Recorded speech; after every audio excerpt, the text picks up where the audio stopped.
still not subscribed to the partition, you know, it's a lot of ways that you can do this besides watching all the content. But before we start, always remember, go to the channels link. Every show that we have, you can always see every show before everybody else see the show. But besides that, always remember, subscribe to the channel, hit that notification bell, put it on all.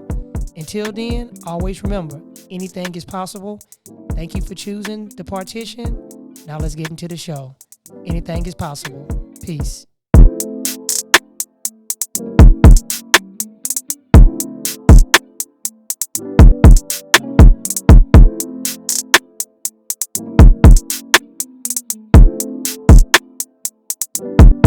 Be originator.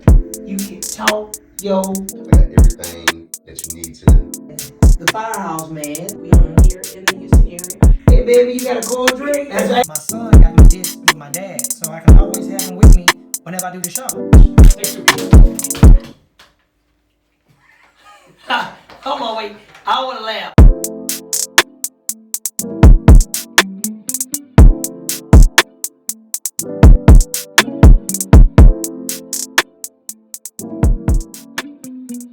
Welcome back to Chopping Up with LaRon. Today in the studio we have another special guest. This guest is a book writer. You know how I am about book writers. You know I love books because I like people to be educated and I like to hear people's talents.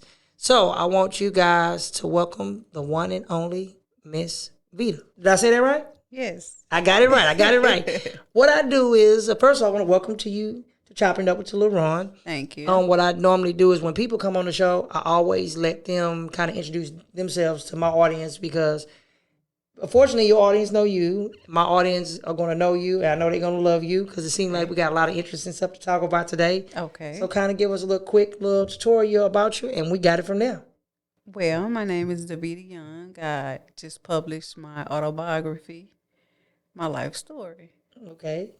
And your autobiography that you actually have, I'm assuming it's going to be very interesting. It's real good. It's a great read. The name of it is To Suffer, to Endure, to Survive. Wow. You know, I had a book that I'm working on called No Glory, No Pain. Sounds good. And you can't get the glory until you go through the pain. That's right. And so right. I'm working on I'm doing that book. That's gonna be something that I'm gonna work on. Probably another year I'll probably release it because I have a whole bunch of stuff. I got my magazine that just launched. Okay. And it so far has been doing good. I've been having so many people that supported me in my magazine. I wanted to take the traditional magazine / the regular way they do it online. Okay. And I'm gonna make the digital meet the virtual world. Oh, and wow. it's gonna be like real nice. So a person will be able to basically have your stuff read, but they get also a digital version of the magazine too, all in one. So I wanted to be kind of different. So now good. This book, I got several questions I want to ask. The first thing I want to know is, what gave you the motivation to come up with the title for number one? Because I like the title because it grabs me and it tells me, hey, this book is going to be good. What gave you the motivation to get that title for that book? Well, it stems from my life. Okay. So I suffered. Yes, ma'am. I endured. Yes, ma'am. And I'm a survivor. You know, that is actually, a lot of people are scared to express some of the things that they actually go through. Yes. I actually suffer myself from TMJ. Some people don't know what that is. Sometimes my jaw get dislocated from my skull, and sometimes I be in a lot of pain. So I know how it is to like kind of suffer. Now, I mean, I know the pain that a person go through, but I know what pain I go through each and every day, and I just try to smile and keep my head up. Matter of fact, that's why I created these shows to do this, to try to ignore the pain that I actually go through. Okay. Now, in this book that you actually have, first off, is it out yet? It's out. Okay, so it is out. It is. Has it been doing good on the market? It's been selling pretty good. I can use a whole lot more readers to go out and go get this book. It's right now currently on Amazon only. Got you. Or do you plan on putting it on like the New York bestsellers list? Well, of course. Okay, that's what I'm talking about. The actual publisher to the book, you published and did everything by yourself. No, I have a publisher, Okay. and it's Stevenson's Publishing Company. Oh, okay.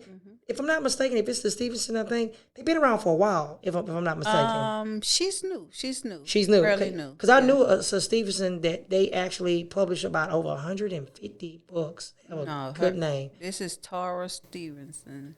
Okay. So she's roughly new. Well, it must be good because she put your book out because you out of all the That's people right. you picked her. That's right. Now, in writing the book, did you encounter any problems? Like basically, sometimes when people write books and they deal with their publishers that they actually deal with, the publishers, did your publisher try to get you to change something in your book? I love my publisher. Okay. She left my book original. Okay. My book is a constant flow of it makes you feel like you were in my life with me. She didn't change a word. Wow. And I love that about it. That's good when you have people like R.L. Stein, and a lot of the other big authors. Sometimes they change things and they let people basically change their visions, and it should not be that way. If you have a vision for one thing, that's what it should be. Yeah. Whether a person like it or not, as long as you and your family loves it, that's all that actually really matters. And I tell people that all the time. What gave you the actual motivation to say, hey, not only am I going to write this book, I'm going to take it and I'm going to put it out there on Amazon. Out of all the people, all the places you picked, like Barnes and Nobles and all what made you pick, hey, I'm going to go with Amazon? That was easy. Okay. I didn't have to figure out, being a new publisher, I knew nothing about how to get a book, who put the book together or anything like that. I had to give Amazon a percentage for them to print and do everything, basically the legwork to the book. Ma'am. So that came really easy for me to choose them. That's why I chose them. Okay.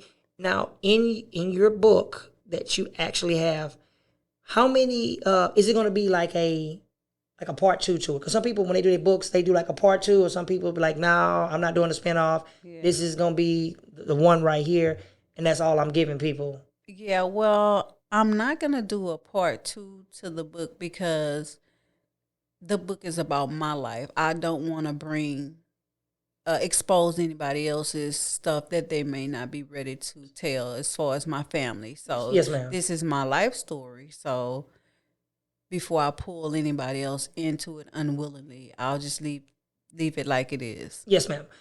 Now, do you see yourself, books turn to these things.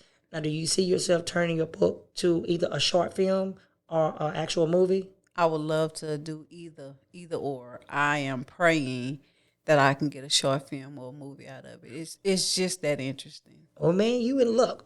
So, I work with a lot of film producers, people that shoot movies all day long.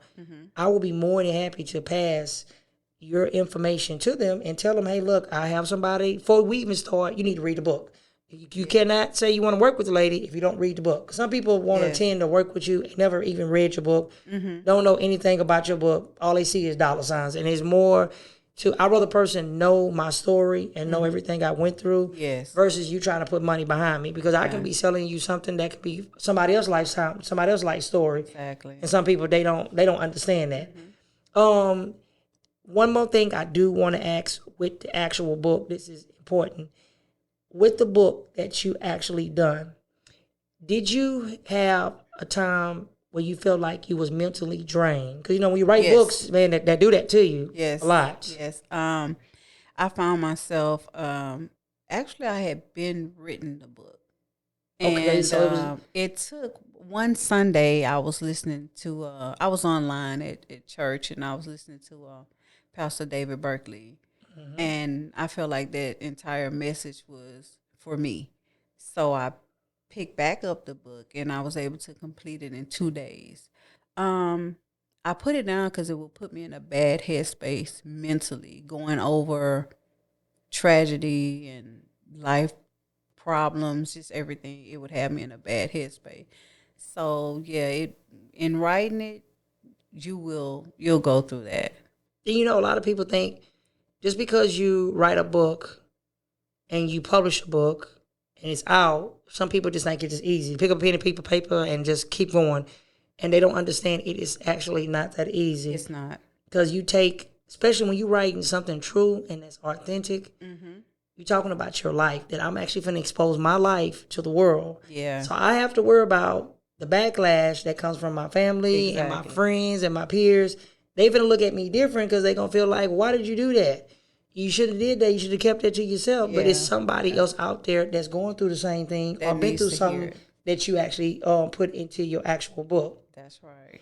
Now, another thing that is I want to know about your book that's important to me.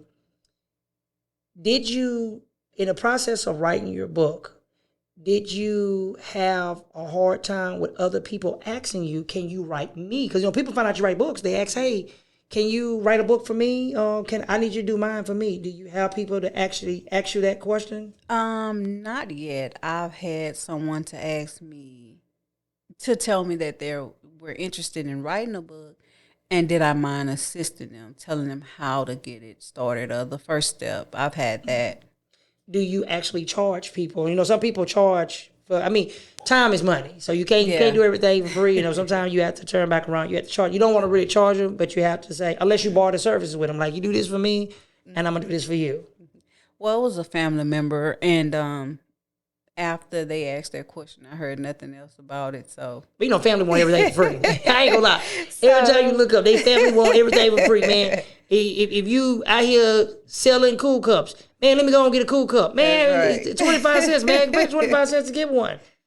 So, the book is out. You're making the money. Mm-hmm. What's next for you? Now that you got the book out, it's moving. What's the next thing that you got in mind that you want to do? I'm telling you, my next big thing is to do a movie. I want a movie spinoff or a short film. That is my goal. So you can act? I'm not gonna act. I'd like somebody to play me. Okay. So you and the family members. I don't want to be on the film. I want to be at the back and tell them how to do it. Yeah. Okay. Well, you know what? The movie. A lot of people don't know when they doing films. A lot of people films fail. They fall through because short films are good, and I tell people this all the time. Mm-hmm. When you shoot a short film, you basically try to sell your product to some of the major studios. Yes. When you shoot like a prime example, they did a Fresh Prince of Bel-Air remake, but before they actually did that show, that guy actually made the trailer for it. Mm-hmm. Will Smith actually saw it. When he saw it, he ended up endorsing that product. And they ended up taking pretty much like 80% of the people that they did the actual take with to make that short film, they kept them. They had 20% of them they didn't keep. I'm pretty sure it was reasons maybe because they feel like they wasn't going to get paid the right dollar amount or they feel like they couldn't use them. But the majority of the staff that they have, they actually use it. And that Bel-Air series, regardless of what he done personally in his personal life, and Bel-Air series is, from what I was told, I never watched no episode, but everybody always tell me the Bel-Air thing is actually real good. So that short films are actually real good because they tell a story. Okay. I give you the introduction to my life, I bring you in my world, and then I give you the ending part of it. But I give it to you in a short little 30 minutes, and you're like, oh man, let me go ahead, let me go and figure it out. And those things are actually really good. I love short films. Sometimes I go to YouTube and just pull up short films and actually shoot them, and all day long I look at them. We shot about 5 for a lady named, she's a publisher. Her name is. We actually shot like 4 or 5 films for her, and we had a good time like shooting them. They easy, they simple. When you got the script, everything ready to go, pretty much you already got the book. Everything from there is like smooth selling, man. When you do it, you put it out, man, you actually good. Now, the question that I like to ask all book writers. Now, before you start writing books, was it any author that gave you the spark, the idea to say, hey, I want to write a book? No. You just you I just knew I had it's inside of my story. I just knew I wanted it told, and I knew I wanted to get this done.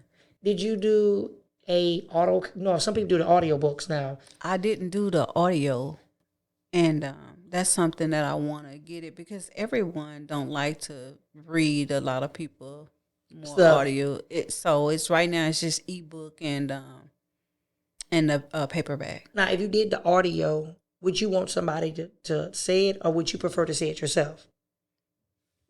I want your honest. I want your honest answer. Well, if I did the audio, I would prefer someone else read it. Why you don't want to read it yourself? I'm a writer. I mean, I you doing could. it just basically just reading. I could. And it might save me a whole lot of money. So, Well, I tell you what, you're going to be in luck. Whether you turn back around and you do it yourself, or you have somebody to read it for you, my studio, we will grant you that. I will make sure you can come in my studio and you can cut that book for free. You don't have to pay a dime. It's on us. We got you. Thank you. So you keep that in mind. So whenever you're ready to do audio, you just let me know, and I got you. I'm going to take care of you with no problem. No problem. We come to the segment, which I call Leon's Top 5. Okay. Leon was a cousin of mine that got killed by 18-wheeler in 2000 and actually 21. A guy tried to cut him off, and his 18-wheeler actually flipped over. So he was a fan of kicks and tricks and chopping up with Lil Ron. So I always dedicate this segment to him. So what would be your Leon top 5? So I want to know your top 5 artists, because even though you write them books, you have to listen to some type of music. Yes. So what would be your top 5? It can be R&B, it can be rap, it can be jazz, it can be blues, country, gospel, whatever you want it to be. Who's the top 5 artists that you listen to? My top 5 will be Frankie Beverly Mays. Okay. Isley Brothers. All right.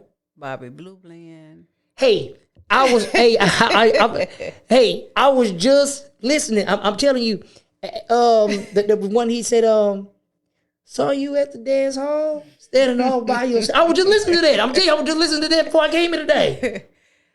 Okay. So Bobby Blue man, y'all, if y'all know who Bobby is, man, you can't know Bobby if you don't know Johnny Taylor, man. They like a mix, man. You better check that out, man. Midnight Run. That City Jam, man. Yes. Okay, that's 3. Tyrone Davis. Oh, yeah, man. And Johnny Taylor. Tyrone Davis, I want to kiss you well. I mean, see, people don't know. I know this, man. I'm telling you, I've been listening to this. That's right. So Tyrone Davis and then Johnny Taylor. That's right. Man, you know Johnny Taylor, every time I think about it, everybody do biopics, but nobody never done one on Johnny Taylor. Really? Johnny Taylor deserved he deserved a biopic. Man, if you sit back and think about it, Johnny Taylor played a big key factor in the blues. People think when they think blues, they think B.B. King. Yeah. And they don't understand it's more than B.B. King. Johnny Taylor was, man, he had hits on top of hits on top of hits on top of hits, man. He had them just as much as Ray Charles do. People, they don't understand. But I guess that may be a Southern thing for us. Because, you know, a lot of people, they probably don't know, like, okay, you're Soul Heaven? What is Soul Heaven? Like, oh, man, dude, Johnny Taylor, dude, that's good. I think the label, I think it was Malcolm or something like that. I think the label that actually used to do his stuff, I think it was Malcolm Music or something like that. Okay. Now, how can the people find you on social media? On the Instagram, my Instagram name is Miss.Vida, that's Veda. And on Facebook is Davida Young, hyphenated is Vida. Now, do you have a YouTube? No, I don't have a YouTube. Oh, you don't have a YouTube? I don't do a lot of, I don't know how to operate a lot of that. Man, we're going to have to teach you. We're going to have to show you. Because the YouTube is good, because when you go on the YouTube is going to be the new cable TV, if you think about it. Because think about it. Our grandmas, our moms, and a lot of our elders, they may not know how to go on Facebook or Instagram, but I guarantee you they'll know how to go to YouTube. Okay. Take little kids. They don't know anything about none of that, but I guarantee you they know how to go to YouTube and pull it up. So YouTube is a good thing, especially too if you actually done your book. Let's say if you done your book. You remember the guy back in the days from Reading Rainbow? Yes. See, you know, a lot of people, y'all know what Reading Rainbow is. That's the man that played on Roots, man. Y'all need to look that up. You know, he used to come on and he used to read the books to people. That's right. That will be a good opportunity for you to not only have the audio version to your book, You can have a version of the book where you're reading the book and you're on camera. It may sound crazy because it can be educational for people in the schools. Okay. People look at that. That's something you may want to think about, and you'll be surprised. So many people, when you get like 1,000 subscribers, YouTube pay you money. You get paid money for that. When people view your stuff, they love that. So that's like super important. Okay. Now you said Instagram. I got to ask this question.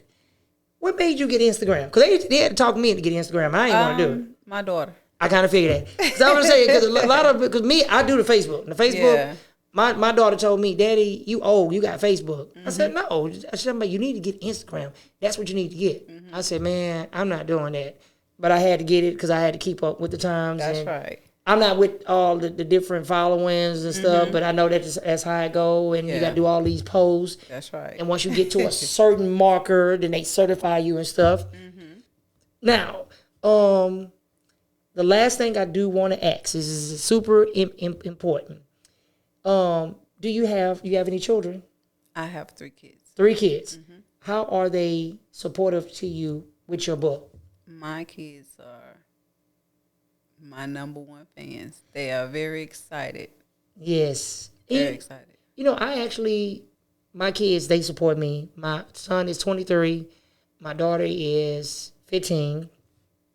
I named my men's beard all after my son. Okay. My daughter, I have her own fruit drink that's coming out by the end of this year. I have my own cigars. I try to teach them and put them in place to let them know that if you want something, you have to work for it. It's not handed to you, because I come from an era that if you're not in the house, by the time that street light come on, yes, that's right. I got what with a stitching card, a belt, they come off the car, the belt buckle too, switches. That's the worst ones I hated. I'm not trying to be switches, man. And they picked them leaves off, man. Yes. Man, them things hit you, and you couldn't call like 911 to say I'm gonna call CPS. No. Police come, they gonna tell you to get back in the house, and when you get in the house, they finna wear your backside out, man. I wish that they never would have took that stuff away from the schools. Back in the days, the kids do something bad, you get a paddle in the pops and stuff, and you go back to class or you go to SAC. Now the new era is you don't touch my child. You touch my child, I'm gonna beat you up. Yeah. That's just how it is. But other than that, you guys make sure you support this lady and go buy. How much is the book, if you don't mind me asking? The book is $13. Now you can go down there. That's cheaper than going to buy you a Whopper meal with cheese with fries upsize, and that's cheap. That's right. Yeah, you know, if they can take $13 to $15 to go get in the club, because that's what they do. They go get in the club. Why not support our own people? We can go out and go support all these other authors in these books with some of this stuff they be saying that don't make no sense. It's crazy. And here it is, you have your own people you can't support. And when I mean own people, I don't care about your color. The people that you walk past every day, they won't support them for nothing in the world. I had a hard time for people not wanting to support me, and I just kept my head up, and I told my children, hey, look, as long as y'all like it, that's right. That's all that matters. I don't care if nobody never watch it, as long as y'all like it, that's it. Right. I did enjoy you. Thank you promise for having you, me. I will bring you back. Thank you. Until next time, always remember, anything is possible. Thank you for choosing Chopping Up a Little Run. Till next time, we out. Peace.